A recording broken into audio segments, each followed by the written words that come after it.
Hello दोस्तों, इस video में हम फैंटास्टिक फोर मूवी की बात करने वाले हैं। अगर गाइस वीडियो पसंद आया तो वीडियो को अपना बहुत सारा प्यार दें। मूवी की स्टोरी हैरी पॉटर के पैदा होने से 60 साल पहले की है, जहां हमें 1926 में ग्रिंडलवाल्ड नाम के आदमी के बारे में बताया जाता है, जो कि काफी पावरफुल जादूगर है और अनजादू से अपना जादू छुपा के रखने वाले रूल के खिलाफ है। ग्रिंडलवाल्ड का मानना होता है कि उन्हें अनजादू पर राज करना चाहिए, न कि उनसे छुप के रहना चाहिए। पर बाकी की जादू कम्युनिटी इस बात के खिलाफ होती है और इसीलिए जादुई गवर्नमेंट के लिए ग्रिंडलवाल्ड एक क्रिमिनल है। हालांकि ये किसी को नहीं पता है कि ग्रिंडलवाल्ड कहाँ पर है। और फिर हमें न्यूट कमांडर नाम के जादूगर को दिखाते हैं, जो कि न्यूयॉर्क शहर में अपने एक बैग के साथ आया है। दरअसल न्यूट को जादुई जानवरों से बहुत प्यार होता है, खास करके वो जानवर जो कि खत्म होने वाले हैं। इसीलिए वो उन्हें बचाने की पूरी कोशिश कर रहा है और न्यूट उन पर एक किताब भी लिख रहा है। इसका नाम फैंटास्टिक बीस्ट होने वाला है। और ऐसे ही कुछ रीजन से न्यूट न्यूयॉर्क में आया है, जहाँ वो देखता है एक बैंक के बाहर प्रोटेस्ट चल रहा है, जिसमें एक औरत सबको बता रही है हमारे बीच में काला जादू करने वाले लोग रहते हैं। और वहीं एक लड़का प्रोटेस्ट के पैम्पलेट बांट रहा है, जिसका नाम क्रेडेंस है। तो फिर न्यूट के बैग से एक क्रीचर निकलकर बाहर चला जाता है, जिसका नाम निफलर है। और जब न्यूट की नजर निफलर पर पड़ती है तो निफलर बैंक के अंदर जा रहा होता है। निफलर एक ऐसा क्रीचर है जो चमकती हुई चीजों को चुराता है, और उसके पेट के आगे एक जादुई जेम होती है, जिसमें वो सारी चीजें चुरा के रखता है। अब वो उसमें जितनी चाहे उतनी चीजें छुपा कर रख सकता है। तभी न्यूट भी बैंक के अंदर जाता है और एक बेंच पर बैठकर सभी तरफ निफलर को देखने लगता है। और यहाँ बेंच पर एक जेकब नाम का अनजादू आदमी बैठा होता है।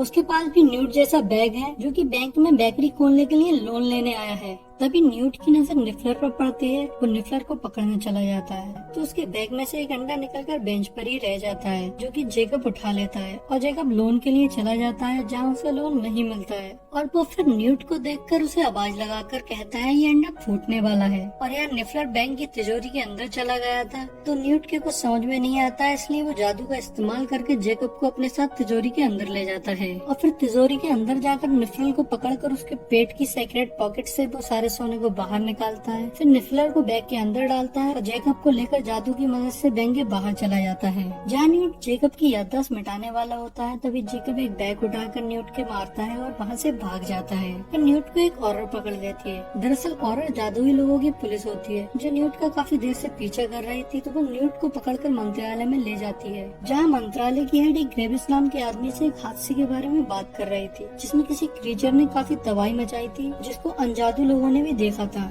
तभी वो औरत, जिसका नाम टीना है, वो न्यूट को लेकर यहाँ पर आती है। वो लेकिन मंत्रालय की हेड उसकी बात नहीं सुनती है और उसे याद दिलाती है कि उसे औरत के पद से हटा दिया गया है।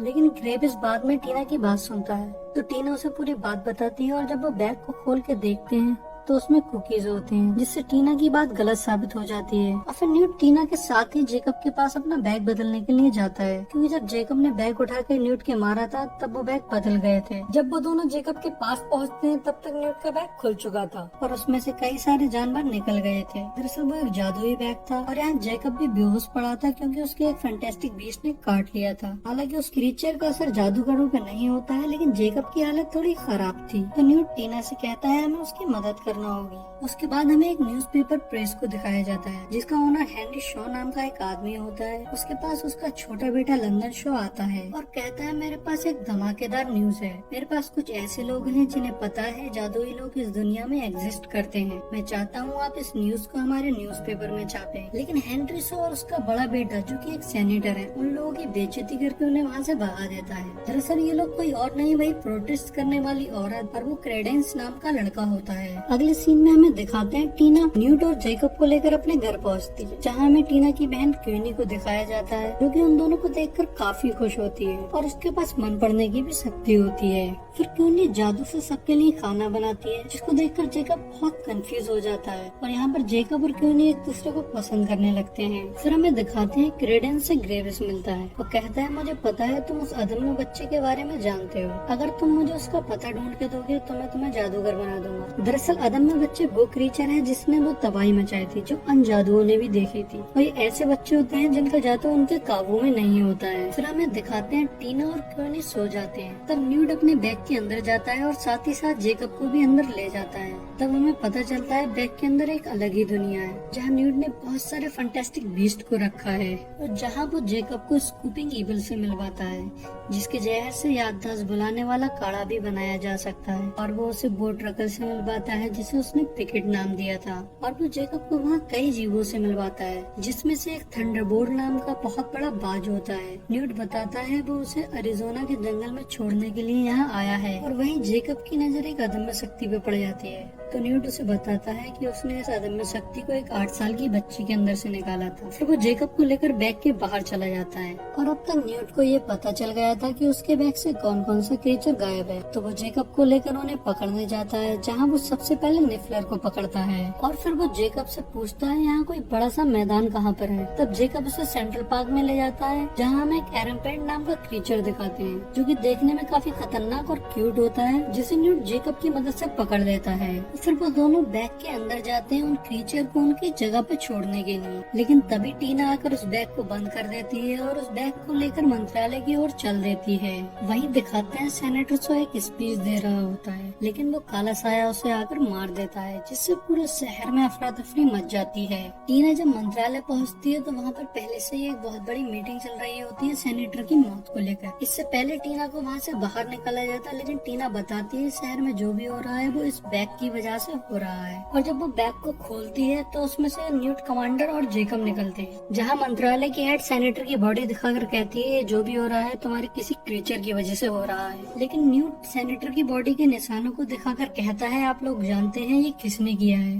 वो बताता है ये अदम्य शक्ति ने किया है, लेकिन उसकी बात ना सुनकर उसे गिरफ्तार कर लिया जाता है, और उसके साथ साथ टीना और जेकब को भी गिरफ्तार कर लिया जाता है, जहाँ ग्रेव्स उनसे पूछताछ करता है, और वो न्यूट से कहता है तुम डम्बलडोर के फेवरेट स्टूडेंट क्यों थे। और अगर आपने हैरी पॉटर सीरीज देखी होगी तो आप डम्बलडोर के बारे में जानते ही होंगे, और अगर नहीं देखी है तो ये समझ लीजिए न्यूट जिस स्कूल में पढ़ता था डम्बलडोर उस स्कूल के हेडमास्टर थे, जिसका नाम हॉगवर्थ था। न्यूट ग्रेविस का जवाब ना देते हुए कहता है वो सारे जानवर इनोसेंट हैं, उनके साथ कुछ मत करना। तो ग्रेविस न्यूट को अदम्य शक्ति दिखा के कहता है क्या ये भी खतरनाक नहीं है। फिर ग्रेविस न्यूट और टीना को मारने का आदेश दे देता है, और जेकब की याददाश्त मिटाकर उसको अनजादुओं की दुनिया में छोड़ने का आदेश दे देता है। फिर इन तीनों को कुछ देर के लिए जेल में डाल दिया जाता है, जहाँ जेकब न्यूट से पूछता है ये अदम्य शक्ति या अदम्य इंसान क्या है। तो न्यूट उसे बताता है जो जादूगर अनजादुओं की दुनिया में जन्म ले लेते हैं और वो अपने जादू को अपने अंदर ही दबाते रहते हैं, उनका जादू एक दिन एक काले जादू में बदल जाता है और वो बेकाबू हो जाता है, जिसे हम अदम्य शक्ति कहते हैं। वो इतना खतरनाक होता है पूरे शहर को एक ही बार में खत्म कर सकता है। अभी न्यूट और टीना को कुछ लोग वहाँ से उस जगह लेकर जाते हैं जहाँ उन्हें मारा जाने वाला था, लेकिन इस बीच में बोट्रकल जो कि हमेशा न्यूट के साथ रहता था, वो न्यूट की हथकड़ियों के ताले को खोल देता है।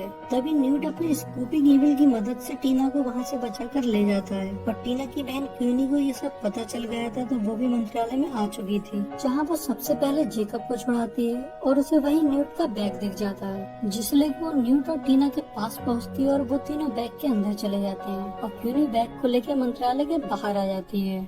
फिर बाहर आकर न्यूट उनसे कहता है कि हमें एक क्रीचर को और पकड़ना है, जिसका नाम डेमीगाइस है और उसके पास अदृश्य होने की शक्ति है, लेकिन नहीं पता वो कहाँ होगा। तो टीना उसे एक गॉब्लिन के पास ले जाती है, जो कि शहर की हर एक चीज पे नजर रखता है, और वो एक ऐसी जगह पे होता है जो जादूगरों का बार लगता है। हालांकि वो गॉब्लिन न्यूट को डेमीगाइस का पता दे देता है, लेकिन वो साथ ही उन ऑरर्स को भी वहाँ बुला लेता है, जिससे वहाँ पे काफी अफरा तफरी मच जाती है। वो ऑरर उन चारों को पकड़ने की कोशिश करते हैं, लेकिन वो लोग अपने जादू का इस्तेमाल करके वहाँ से निकल जाते हैं, और वो गॉब्लिन के बताए हुए उस पते पे पहुंच जाते हैं, जहाँ उन्हें डेमीगाइस दिखता है। न्यूट बताता है उनके पास अदृश्य होने के साथ साथ ही फ्यूचर देखने की भी शक्ति होती है, और वो यहाँ पर है, इसका मतलब यहाँ पर कुछ होने वाला है। तब हमें पता चलता है न्यूट के बैग से निकला हुआ एक ओके में भी यहाँ पर है, और फिर क्यूनी के पैर से वहाँ पर थोड़ी हलचल हो जाती है, जिससे ओके में अपने आप को बचाने के लिए एक बहुत बड़ा आकार ले लेता है। दरअसल ओके में के पास में यही पावर होती है कि वो जरूरत के हिसाब से अपने आकार को बदल सकते हैं, और वो लोग न्यूट के कहने पर एक टीपॉट और एक कॉकरोच की मदद से ओकेमे को टीपॉट में पकड़ लेते हैं, और फिर वो सब लोग मिलकर बैग के अंदर जाते हैं और उन क्रीचर्स को उनकी जगह पर छोड़ देते हैं। और फिर हमें दिखाते हैं ग्रेविस क्रेडेंस से जोर जबरदस्ती करके पूछ रहा होता है अदम्य इंसान के बारे में, और ग्रेविस कहता है कि शायद वो तुम्हारी छोटी बहन है। क्रेडेंस को बहुत गुस्सा आ जाता है और वो उस काले साए में बदल जाता है, जहाँ हमें पता चलता है क्रेडेंस ही वो अदम्य इंसान है। और जैसा कि हमें पता है अदम्य इंसान 10 साल से ज्यादा नहीं जीता थे, लेकिन क्रेडेंस की उम्र 10 साल से ज्यादा थी, इसलिए ग्रेविस का शक उस पर नहीं गया था। क्रेडेंस यहाँ बेकाबू होकर शहर में दवाई मचाने लगता है और ग्रेविस उसका पीछा करने लगता है। अब वो एक सबवे स्टेशन के पास में क्रेडेंस को रोककर उसे समझाता है, मैं तुम्हें इसे कंट्रोल करना सिखा सकता हूँ और अगर तुम मेरे साथ मिल जाओ तो हम पूरी दुनिया को जीत सकते हैं। लेकिन ये सारी तबाही देखकर न्यूट और टीना भी वहाँ पर पहुँच जाते हैं और ग्रेविस की सारी बातें सुन लेते हैं। तो टीना ग्रेविस का मुकाबला करती है और क्रेडेंस वहाँ से सबवे स्टेशन के अंदर चला जाता है और पीछा करते करते न्यूट भी वहाँ उसके पीछे पहुँच जाता है। क्रेडेंस को समझाता है तो क्रेडेंस थोड़ा शांत हो जाता है, लेकिन इधर टीना ग्रेविस का मुकाबला ज्यादा देर तक नहीं कर पाती है और फिर ग्रेविस भी वहीं सबवे स्टेशन के अंदर पहुंच जाता है, जो न्यूट पर हमला करने लगता है और वो न्यूट को मारता है, जिससे क्रेडेंस फिर से बेकाबू हो जाता है। अब वो सबवे स्टेशन के अंदर काफी तबाही मचाने लगता है, लेकिन कुछ देर बाद वहाँ टीना पहुंच जाती है, जो क्रेडेंस को समझाती है और यहाँ टीना को पता चलता है कि क्रेडेंस ही अदम्य इंसान है, जिससे टीना काफी हैरान हो जाती है क्योंकि वो क्रेडेंस को काफी पहले से जानती थी। टीना के समझाने पे क्रेडेंस शांत हो जाता है, लेकिन वहाँ पर मंत्रालय के लोग आ जाते हैं जो कि क्रेडेंस पे हमला करने लगते हैं। जब इतने लोग मिलकर उस पे हमला करते हैं तो क्रेडेंस की वहीं मौत हो जाती है, जिससे ग्रेविस को काफी गुस्सा आता है और वो मंत्रालय की हेड से कहता है, मैं तुम्हारी नौकरी छोड़ रहा हूँ, तुम्हारे सारे कानून और उसूल बेकार हैं। इस पे मंत्रालय की हेड ग्रेविस को गिरफ्तार करने का ऑर्डर दे देती है और जब सारे जादूगर मिलकर ग्रेविस पर हमला करते हैं तो ग्रेविस उन सबका अकेले ही मुकाबला कर लेता है और यहाँ तक कि उन सब पे अकेला ही भारी पड़ता है। लेकिन न्यूट कमांडर पीछे से अपने स्कूपिंग ईविल की मदद से ग्रेविस के हाथ पकड़ लेता है और टीना उसकी मैजिक छड़ी ले लेती है और यहाँ न्यूट अगच्छम मंत्र का यूज करके उसका असली चेहरा सामने लेके आता है। तब हमें पता चलता है कि वो ग्रेविस नहीं ग्रिंडलवॉल्ड है, जिसके बारे में हमें मूवी की स्टार्टिंग में बताया गया था। यहाँ ग्रिंडलवॉल्ड को गिरफ्तार कर लिया जाता है, लेकिन इतनी तबाही होने के कारण पूरे शहर को जादू और जादूगरों के बारे में पता चल गया था और मंत्रालय की हेड कहती है पूरे शहर का स्मृति विलोपन करना नामुमकिन है, मतलब पूरे शहर की याददाश्त को मिटाने का कोई तरीका नहीं है। तब न्यूट उससे कहता है मेरे पास एक तरीका है। तो वो अपने बैग से अपने थंडरबोल्ट को बाहर निकालता है और उससे कहता है मैं तुम्हें अरिजोना के जंगलों में छोड़ने वाला था, लेकिन तुम्हें मेरा एक काम करना होगा। तो वो उसे स्कूपिंग ईविल के जहर से बने याददाश्त मिटाने वाले काढ़े को देता है, जिसे लेकर वो उड़ जाता है। तो न्यूट सारे लोगों को बताता है थंडरबोल्ट पूरे शहर में बारिश करा सकता है और वो उसमें उस काढ़े को मिला देगा, जिससे पूरे शहर की याददाश्त मिट जाएगी। और फिर ऐसा ही होता है और मंत्रालय की हेड कहती है तुम्हें अपने इस अनजादू दोस्त की भी याददाश्त मिटानी होगी, क्योंकि रूल सबके लिए एक से होते हैं। और फिर जेकब की भी याददाश्त मिटा दी जाती है। पर कुछ दिन बाद जेकब को एक बैग मिलता है जिसमें चांदी के अंडे होते हैं। दरअसल स्टोरी की स्टार्टिंग में जेकब को जो अंडा मिला था उसका छिलका चांदी का होता है। उन चांदी के अंडों को गारंटी के तौर पर रखकर जेकब लोन लेकर अपनी बेकरी खोल लेता है। और खास बात ये होती है जेकब के सारे ब्रेड के शेप न्यूट के फैंटास्टिक बीस्ट के जैसे होते हैं और यहाँ पर क्यूनी कस्टमर बनकर आती है, जिसे जेकब बहुत ध्यान से देखता है और पूछता है क्या मैं आपको जानता हूँ। और यही हमारी मूवी का एंड हो जाता है।